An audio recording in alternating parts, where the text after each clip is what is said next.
Hello learners, welcome in our channel. আজকে আমরা যে বিষয়টি জানবো সেটি হলো ভারতের উত্তর, দক্ষিণ, পূর্ব এবং পশ্চিমতম স্থানগুলির শেষ বিন্দুতে কি কি স্থান রয়েছে। দেখো, প্রথমেই উত্তরে রয়েছে লাদাখের ইন্দিরা কোল।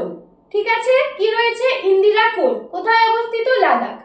আর পূর্ব দিকে রয়েছে অরুণাচল প্রদেশের কিবিথু। কি বলো? পূর্ব দিকে রয়েছে শেষতম বিন্দু অরুণাচল প্রদেশের কিবিথু। ঠিক আছে।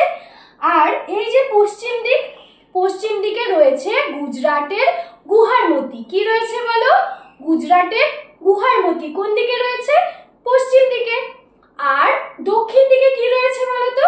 এই যে গ্রেট নিকোবর আইল্যান্ড দেখতে পাচ্ছ, এই গ্রেট নিকোবর আইল্যান্ডের মধ্যে দক্ষিণতম বিন্দুটি রয়েছে যার নাম ইন্দিরা পয়েন্ট। ঠিক আছে। তবে যদি বলা হয় ভারতের মূল ভূখণ্ড, দেখতে পাচ্ছ এই যে এটাকে বলা হয় ভারতের মূল ভূখণ্ড।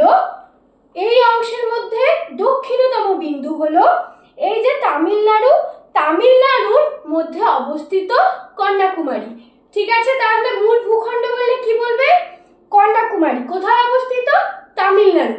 তবে যদি বলে দক্ষিণতম বিন্দু ভারতের মধ্যে, তাহলে কিন্তু তোমাকে বলতে হবে এই যে গ্রেট নিকোবর আইল্যান্ড, এখানে অবস্থিত ইন্দিরা পয়েন্ট।